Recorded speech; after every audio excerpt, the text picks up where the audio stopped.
ഈ ക്യാൻസറിൻ്റെ പ്രധാനപ്പെട്ട ലക്ഷണങ്ങൾ എന്തൊക്കെയാണ്? എന്തൊക്കെ സിംറ്റംസ് കാണിക്കുമ്പോൾ നമ്മൾ അതിന് വേണ്ട ഇവാലുവേഷൻ ടെസ്റ്റുകൾ ചെയ്യേണ്ടതുണ്ട്? ഒരു കാര്യവും ഇല്ലാതെ 5 കിലോ 10 കിലോ ഒക്കെ കുറച്ച് മാസങ്ങൾക്കുള്ളിൽ തന്നെ നഷ്ടപ്പെടുക. പിന്നെ ഓരോ തരത്തിലുള്ള ക്യാൻസറിനും ഓരോ ലക്ഷണങ്ങളുണ്ട്. ഇപ്പോൾ തൈറോയിഡിൻ്റെ ക്യാൻസറിന് അവിടെ മുഴകളായിട്ട് നോഡ്യൂളായിട്ട് വരാം. ക്യാൻസർ സെൽസിനെ നമുക്ക് പുറത്താക്കാനായിട്ടുള്ള വളരെ നാച്ചുറൽ ആയിട്ടുള്ളൊരു മാർഗം ഉണ്ട്.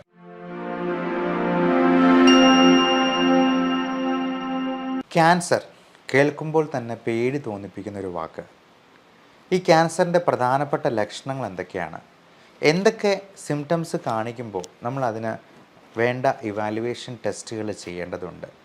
ഈ ക്യാൻസറിനെ പ്രിവെൻറ്റ് ചെയ്യാനായിട്ട് നമുക്ക് ചെയ്യാവുന്ന ഏറ്റവും സിമ്പിളായിട്ടുള്ളൊരു കാര്യം എന്താണ്? ഇപ്പം ക്യാൻസറിനെ നശിപ്പിക്കാനായിട്ട്, ക്യാൻസർ സെൽസിനെ നശിപ്പിക്കാൻ നമുക്കിപ്പോൾ ഒരു റൂമിലുള്ളവരെ എല്ലാവരെയും പുറത്താക്കണമെന്ന് വിചാരിക്കുക. അവരെല്ലാവരെയും വെടിവെച്ച് കൊല്ലണമെന്നില്ല. അവരെ എല്ലാവരെയും കഴുത്തിന് തള്ളി പുറത്താക്കണമെന്നില്ല.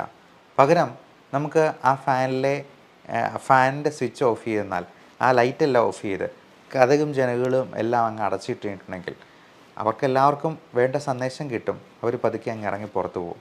ഇതുപോലെ ക്യാൻസർ സെൽസിനെ നമുക്ക് പ്രിവെൻറ്റ് ചെയ്ത് നിർത്താൻ, അല്ലെങ്കിൽ അവരെ പുറത്താക്കാനായിട്ടുള്ള വളരെ നാച്ചുറലായിട്ടുള്ളൊരു മാർഗമുണ്ട്. അതെന്താണ് എന്നുള്ളത് നമുക്കിന്ന് ഡിസ്കസ് ചെയ്യാം. നമസ്കാരം, ഞാൻ doctor Bibin Jose, pulmo medical centre, Pala, Kanjirappally and Sultan Bathery. ആദ്യമേ തന്നെ ക്യാൻസറിൻ്റെ ലക്ഷണങ്ങൾ നമുക്കൊന്ന് ചർച്ച ചെയ്യാം. ഇതിലേറ്റവും പ്രധാനമായിട്ടുള്ള ചില ലക്ഷണങ്ങൾ: അനിയന്ത്രിതമായ പനി, അതായത് നാളുകളായിട്ട് വളരെ കടുത്ത രീതിയിലുള്ള പനി, എന്താണ് കാരണമെന്ന് മനസ്സിലാക്കാൻ പറ്റുന്നില്ല. അതേപോലെ വെയിറ്റ് കുറഞ്ഞു പോവുക, വണ്ണം. ഇപ്പം നമുക്ക് അൺഎക്സ്പ്ലെയിൻഡ് ആയിട്ടുള്ള വെയിറ്റ് ലോസ്, നമ്മൾ വേണമെന്ന് വിചാരിച്ച് ഡയറ്റ് ചെയ്തിട്ടോ എക്സസൈസ് ചെയ്തിട്ടോ ഒന്നുമല്ല, ഒരു കാര്യവും ഇല്ലാതെ 5 കിലോ 10 കിലോ ഒക്കെ കുറച്ച് മാസങ്ങൾക്കുള്ളിൽ തന്നെ നഷ്ടപ്പെടുക. എപ്പോഴും ഫുള്ളാണ് എന്നൊരു തോന്നുക, അതായത് അനോറെക്സിയ, നമുക്ക് ഭക്ഷണം കഴിക്കാനേ തോന്നുന്നില്ല, എപ്പോഴും നമ്മൾ വയറ് ഫുള്ളാണ്, അല്ലെങ്കിൽ നമുക്ക് വിശപ്പ് തോന്നുന്നേ ഇല്ല എന്നുള്ളൊരവസ്ഥ. നമുക്ക് അവിടെ ഇവിടെയായിട്ട് പല സ്വെല്ലിങ്, പല മുഴകൾ ഉണ്ടാവുക. ഏറ്റവും പ്രധാനമായിട്ടും ഈ ലിംഫ് നോഡ്, കഴലകൾ എന്ന് പറയുന്ന കഴുത്തിൻ്റെ അവിടെ, അല്ലെങ്കിൽ കഷത്തിൽ, നമ്മുടെ തുടയിടുക്കുകളിൽ, മറ്റ് ഈ ചെവിയുടെ പുറകിലായിട്ട് ഒക്കെ എന്തെങ്കിലും മുഴകളായിട്ട് വരിക. അവിടെ എന്തെങ്കിലും വീക്കോ അല്ലെങ്കിൽ വേദനകളോ ഉണ്ടാവുക. പിന്നെ ഓരോ തരത്തിലുള്ള ക്യാൻസറിനും ഓരോ ലക്ഷണങ്ങളുണ്ട്. ഇപ്പോൾ തൈറോയിഡിൻ്റെ ക്യാൻസറിന് അവിടെ മുഴകളായിട്ട് നോഡ്യൂളായിട്ട് വരാം. അപ്പോൾ പലപ്പോഴും പല ക്യാൻസറുകളും നമ്മൾ തുടക്കത്തിൽ തന്നെ സ്വെല്ലിംഗ് ആയിട്ടിരിക്കുമ്പോഴത്തേക്കും അത് ചികിത്സിച്ചെന്നാൽ ക്യാൻസറസ് ആകാതെ മാറാനായിട്ട് നമുക്ക് അത് പ്രിവെൻറ്റ് ചെയ്യാനായിട്ട് സാധിക്കും. ക്യാൻസർ എന്ന് പറയുന്നത് തന്നെ ഒരു സെല്ലിന്, ഒരു കോശത്തിന്, അല്ലെങ്കിൽ ഒരു ഗ്രൂപ്പ് ഓഫ് സെൽസിന് ഭ്രാന്ത് പിടിച്ചതുപോലെ പെറ്റുപെരുകയാണ്. അത് അൺകൺട്രോൾഡ് പ്രോലിഫറേഷൻ ഓഫ് സെൽസ് എന്നാണ് നമ്മൾ നിയോപ്ലാസം എന്ന ടെർമിനോളജിയിൽ വിശേഷിപ്പിക്കുക. ക്യാൻസറിൻ്റെ മെഡിക്കൽ ടെർമിനോളജിയാണ് ഈ നിയോപ്ലാസം, അല്ലെങ്കിൽ മലിഗ്നൻസി എന്നൊക്കെ പറയുക. അപ്പോൾ അങ്ങനെ എന്തെങ്കിലും ഒരു സ്വെല്ലിംഗ് ഉണ്ടെന്നുണ്ടെങ്കിൽ ഏറ്റവും പെട്ടെന്ന് തന്നെ അതിൻ്റെ ബയോപ്സി, അല്ലെങ്കിൽ മിനിമം ഒരു FNAC ടെസ്റ്റിംഗ് ചെയ്യുക, ഫൈൻ നീഡിൽ ആസ്പിറേഷൻ സൈറ്റോളജി എന്ന് പറയുന്ന ടെസ്റ്റ്.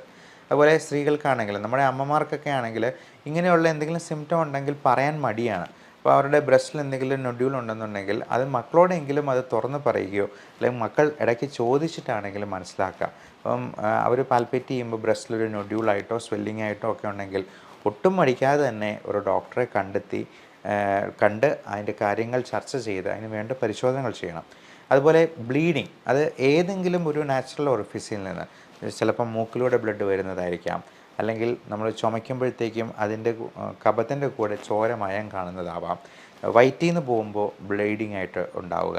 സ്ത്രീകൾക്കാണെങ്കിൽ വജൈനൽ ബ്ലീഡിങ്, പീരീഡ്സിൻ്റെ സമയം അല്ലെങ്കിൽ പോലും ബ്ലീഡിങ് ഉണ്ടാവുക, അല്ലെങ്കിൽ കൂടുതലായിട്ട് ബ്ലീഡിങ് ഉണ്ടാവുക. പീരീഡ്സിൻ്റെ സമയത്ത് 5, 6, 7 ദിവസമൊക്കെ ബ്ലീഡിങ് കണ്ടിന്യൂസ് ആയിട്ട് നിൽക്കുക തുടങ്ങിയുള്ള പ്രശ്നങ്ങളുണ്ടാവുക.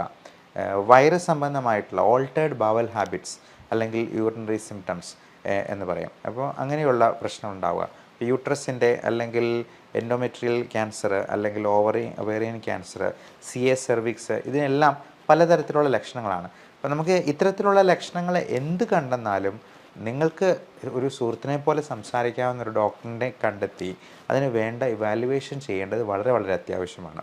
അപ്പോൾ പലപ്പോഴും നമ്മൾ ഏറ്റവും പ്രാഥമികമായിട്ടുള്ള പരിശോധനകൾക്കൊന്നും വലിയ പൈസയാകുന്നതല്ല. അപ്പോൾ ഒരു അൾട്രാസൗണ്ട് സ്കാൻ ചെയ്യാനായിട്ട് കൂടിപ്പോയെന്നാൽ 800 രൂപയാവത്തുള്ളൂ.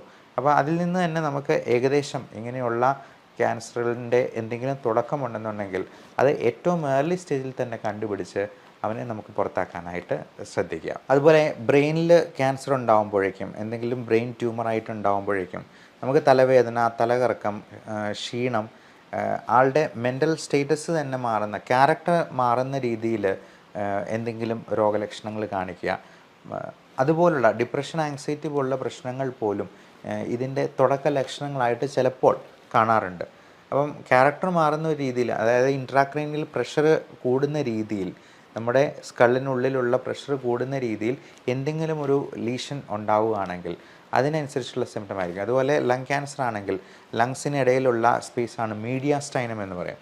അപ്പോൾ അങ്ങനെയുള്ള ക്യാൻസറുകളാണ് പലപ്പോഴും ലിംഫോമ, സെമിനോമ തുടങ്ങിയ ക്യാൻസറുകളൊക്കെ. അപ്പോൾ പല സെലിബ്രിറ്റീസും യുവരാജ് സിംഗിനെ പോലെ, മമത മോഹൻദാസ് എന്ന നടിയെപ്പോലെ ഒക്കെ പല ആൾക്കാരും ഇങ്ങനെയുള്ള ക്യാൻസറിൽ നിന്നും പൂർണ്ണമായിട്ടും മുക്തി പ്രാപിച്ച് ജീവിതത്തിലേക്ക് വളരെ സക്സസ്ഫുൾ ആയിട്ട് തന്നെ തിരിച്ചു വന്നിട്ടുള്ള ആൾക്കാരാണ്. അപ്പോൾ ഇങ്ങനെ എന്ത് സിംറ്റംസ് ഉണ്ടായെന്നാലും നമ്മൾ ഏറ്റവും പ്രാഥമികമായിട്ടുള്ള ഒരു ചെസ്റ്റ് എക്സ്റേ എടുത്ത് നോക്കുന്നതിനോ, അല്ലെങ്കിൽ ഇപ്പോൾ ബ്രെയിൻ റിലേറ്റഡ് ആയിട്ടുള്ള പ്രശ്നമാണെങ്കിൽ ഏറിപ്പോയെന്നാൽ ഒരു CT സ്കാൻ ചെയ്ത് നോക്കുന്നതിനോ ഒന്നും ഒരുപാട് പൈസ ചിലവാക്കേണ്ട ആവശ്യം വരത്തില്ല. നമ്മൾ എന്തെങ്കിലും സംശയകരമായിട്ട് കണ്ടെന്നാൽ മാത്രമേ പെറ്റ് സ്കാൻ എന്ന് പറയുന്ന പോസിട്രോൺ എമിഷൻ ടോമോഗ്രഫി, നമ്മുടെ ശരീരത്തിലെ ഏതെങ്കിലും ഒരു ക്യാൻസർ സെൽ ഉണ്ടെന്നുണ്ടെങ്കിൽ നമുക്ക് കൃത്യമായിട്ട് അറിയാനുള്ള ഒരു സ്കാനിങ്, നൂതനമായിട്ടുള്ളൊരു ടെക്നോളജിയാണ് ഈ പെറ്റ് സ്കാൻ എന്ന് പറയുന്നത്. അപ്പം അനിയന്ത്രിതമായിട്ട് പെറ്റുപെരുകുന്ന, ഇൻക്രീസ്ഡ് ഗ്ലൂക്കോസ് അപ്ടേക്കുള്ള ഏതെങ്കിലും സെൽസോ ഗ്രൂപ്പ് ഓഫ് സെൽസോ ഉണ്ടെന്നുണ്ടെങ്കിൽ നമുക്ക് പെറ്റ് സ്കാനിൽ ഡിറ്റക്ട് ചെയ്യാൻ പറ്റും. അപ്പോൾ എന്തെങ്കിലും സംശയങ്ങളുണ്ടെന്നുണ്ടെങ്കിൽ നമുക്ക് ആ പെറ്റ് സ്കാൻ വഴി അത് പൂർണ്ണമായിട്ടും ദൂരീകരിക്കാനായിട്ട് പ്രത്യേകമായിട്ടും ഓർക്കുക. ഇനി ഈ ക്യാൻസർ പ്രിവെൻറ്റ് ചെയ്യാനായിട്ട് നമ്മൾ എന്തെല്ലാം കാര്യങ്ങൾ ശ്രദ്ധിക്കണമെന്നുള്ളത് ഓർക്കുക.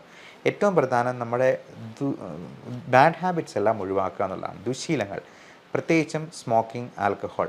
ഈ പുകവലിക്കാറ്, എൻ്റെ സുഹൃത്തിന് നല്ല പോലെ വലിക്കുന്നവനാണ്, അവന് ഇതുവരെ ക്യാൻസർ ഉണ്ടായിട്ടില്ല, എന്നാൽ ഒട്ടും വലിക്കാത്ത എനിക്ക് ക്യാൻസർ വന്നല്ലോ എന്ന് പലരും പരാതി പറയാറുണ്ട്. ഒരു ആപ്പിൾ പോലും സോപ്പിട്ട് കഴിക്കുന്ന എനിക്ക് ക്യാൻസർ വന്നു, എന്നാൽ ഡെയിലി 2 പാക്കറ്റ് വലിക്കുന്ന അവന് ക്യാൻസർ വന്നില്ല എന്ന് പറയാം. പലപ്പോഴും നമ്മളിതിന് ഒരു ഉദാഹരണം പറയുക, നമ്മൾ ബൈക്ക് ഓടിക്കുമ്പോഴത്തേക്കും ഹെൽമെറ്റ് വെക്കാൻ പറയുന്നത് തല സേഫായിരിക്കാൻ വേണ്ടിയാണ്. എന്നാൽ ഹെൽമെറ്റ് വെച്ചിട്ടുള്ള ആൾക്കാരും അപകടത്തിൽ മരിക്കുന്നുണ്ട്. പക്ഷേ നമ്മൾ ഹെൽമെറ്റ് വെച്ച് പോയി കഴിഞ്ഞാൽ അപകടം ഉണ്ടായെന്നാലും നമ്മുടെ ജീവൻ രക്ഷിക്കാനായിട്ട് നമുക്ക് കഴിഞ്ഞേക്കും. പലപ്പോഴും ചെറിയ ഇഞ്ചുറീസ് കൊണ്ട് തന്നെ നമുക്ക് രക്ഷപ്പെട്ടു പോകാൻ പറ്റിയേക്കും. എന്ന് പറഞ്ഞതുപോലെയാണ് നമ്മൾ സ്മോക്കിംഗ്, ആൽക്കഹോൾ പോലുള്ള പ്രശ്നങ്ങൾ അല്ലെങ്കിൽ ദുശീലങ്ങൾ ഉപേക്ഷിച്ചെന്നാൽ നമുക്ക് ക്യാൻസർ വരാനുള്ള സാധ്യത കുറവാണ് എന്നുള്ളത് പല പഠനങ്ങളിലും വളരെ വ്യക്തമായിട്ട് തന്നെ തെളിയിക്കപ്പെട്ടുള്ളതാണ്. ഇനി വളരെ ഭാഗ്യശാലികളായിട്ടുള്ള ആൾക്കാരുണ്ടാവാം, നല്ല പുകവലിച്ച് നല്ല ഡ്രിങ്ക്സും കഴിച്ച് 75-80 വയസ്സ് വരെയൊക്കെ ജീവിച്ചിട്ടുള്ള ഭാഗ്യശാലികളായിട്ടുള്ള ആൾക്കാരെ നമ്മൾ കണ്ടിട്ടുണ്ടാവാം. പക്ഷേ നമുക്ക് നമ്മുടെ ജീവിതം വെച്ച് എന്തിനങ്ങനെ ഒരു റിസ്ക് എടുക്കുന്നു? എല്ലാവരും സന്തോഷമായിട്ട് ഏറ്റവും ആയുസ് എൻജോയ് ചെയ്ത് തന്നെ ജീവിക്കാനായിട്ട് നോക്കുകയല്ല ചെയ്യേണ്ടത്. അതുപോലെ നമ്മൾ കഴിക്കുന്ന ഭക്ഷണത്തിൽ പലപ്പോഴും പല രീതിയിലുള്ള മാലിന്യങ്ങളും കണ്ടാമിനേഷനും ഉണ്ടാകുന്നത് വഴി അത് ഒരു ക്യാൻസർ സെല്ലിനെ സ്റ്റിമുലേറ്റ് ചെയ്യാൻ പാകത്തിനാണ്. നമുക്ക് ഏറ്റവും കേരളീയരുടെ ദേശീയ ഭക്ഷണമായിട്ടുള്ള പൊറോട്ടയും ബീഫും തന്നെ എടുക്കാം. ഈ പൊറോട്ട എന്ന് പറയുന്നത് മൈദയാണ്. മൈദ എന്ന് പറയുന്നത് വളരെ ഹൈ ഗ്ലൈസിമിക് ഇൻഡെക്സ് ഉള്ളൊരു സാധനമാണ്.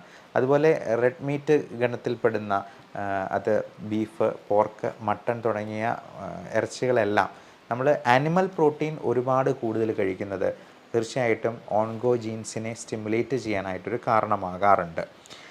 അതേപോലെ തന്നെ സ്വീറ്റ്സിൻ്റെ കൺസപ്ഷൻ, ബേക്കറി സാധനങ്ങളായിട്ടുള്ള ഇപ്പം ചോക്ലേറ്റ് ആണെങ്കിലും ഒത്തിരി മധുരമുള്ള സാധനങ്ങളാണെങ്കിലും ഒരുപാട് കഴിക്കുന്നത് നമുക്ക് ക്യാൻസർ സെൽസിനെ സ്റ്റിമുലേറ്റ് ചെയ്യാൻ കാരണമാകും. അപ്പോൾ ആഹാരശീലങ്ങളിൽ കൂടുതലായിട്ടും നമ്മൾ പച്ചക്കറികളും ഇലക്കറികളും അധികം മധുരമില്ലാത്ത പഴങ്ങളും ഉൾപ്പെടുത്താനായിട്ട് ശ്രദ്ധിക്കുക.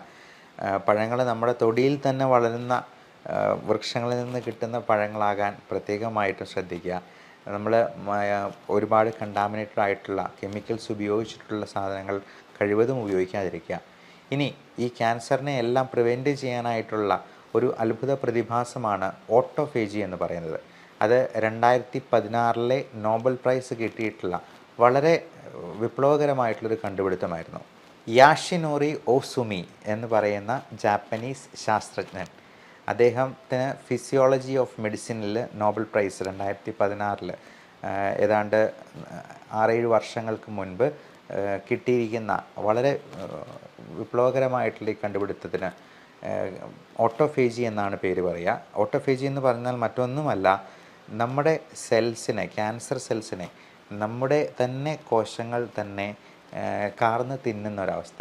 അതായത് അവരെ സ്റ്റാർവ് ചെയ്ത് അവരെ പട്ടിണിക്കിട്ട് കൊല്ലുക എന്നുള്ളത്. അതിന് വേറൊന്നുമല്ല, നമ്മൾ കൃത്യമായിട്ടുള്ള ഫാസ്റ്റിംഗ് അനുഷ്ഠിക്കുക എന്നുള്ളതാണ്. നമ്മളൊരു 16-18 മണിക്കൂർ ഒരു ദിവസം നമുക്ക് കൊടുക്കാൻ, ഫാസ്റ്റിങ്ങിന് വേണ്ടി കൊടുക്കാൻ പറ്റുവാണെന്നുണ്ടെങ്കിൽ അത് മാത്രം മതി ഓട്ടോഫേജി എന്ന പ്രതിഭാസം വഴി നമ്മുടെ ക്യാൻസർ സെൽസിനെ കൊന്നൊടുക്കാൻ എന്നുള്ളതാണ്. അപ്പോൾ മാസത്തിലൊരിക്കലോ അല്ലെങ്കിൽ ഒരു 3 മാസത്തിലൊരിക്കലോ എങ്കിലും ഈ പറയുന്ന ഇൻ്റർമിറ്റൻറ്റ് ഫാസ്റ്റിംഗ്, അത് 16 മണിക്കൂറോ 18 മണിക്കൂറോ എങ്കിലും നമുക്ക് അനുഷ്ഠിക്കാൻ കഴിയുവാണെങ്കിൽ അത് തന്നെ നമ്മുടെ ക്യാൻസറിനെ പ്രതിരോധിക്കാനായിട്ട് ഏറ്റവും വളരെ സഹായിക്കുന്ന ഒരു സംഗതിയാണ് എന്നുള്ളത് ഓർക്കുക. ഈ ഓട്ടോഫേജി എന്ന വാക്കിന് സെൽഫ് ഈറ്റിംഗ് എന്നൊരർത്ഥം കൂടിയുണ്ട്. അതായത് നമ്മുടെ ക്യാൻസർ സെൽസിനെ നമ്മുടെ കോശങ്ങൾ ഉപയോഗിച്ച് തന്നെ അങ്ങ് കാർന്ന് തിന്നുക. ഞാൻ ആദ്യം പറഞ്ഞ ഉദാഹരണം പോലെ ഒരാളെ പുറത്താക്കാനായിട്ട് അവനെ വെടിവെച്ച് കൊല്ലുമൊന്നും വേണ്ട. അവിടുത്തെ ലൈറ്റും ഫാനും ഒക്കെ അങ്ങ് ഓഫ് ചെയ്ത് കഴിഞ്ഞിട്ട് ആ കതവും അങ്ങ് അടച്ചിട്ട് കഴിഞ്ഞിട്ടുണ്ടെന്നുണ്ടെങ്കിൽ, ജനലും എല്ലാം അടച്ചിട്ട് കഴിഞ്ഞിട്ടുണ്ടെങ്കിൽ അവന് തന്നെ മനസ്സിലാക്കും ഇറങ്ങിപ്പോകാനുള്ള സമയമായി എന്നുള്ളത്. ഇതുപോലെ നമുക്ക് ഈ സെൽഫ് ഈറ്റിംഗ് വഴി, ഓട്ടോഫേജി വഴി ക്യാൻസറിനെ പടിക്ക് പുറത്ത് നിർത്താനായിട്ട് എല്ലാവർക്കും സാധിക്കട്ടെ. നല്ല ആരോഗ്യം ആശംസിക്കുന്നു. Love and regards, doctor Bibin Jose, pulmo medical centre, Pala, Kanjirappally and Sultan Bathery.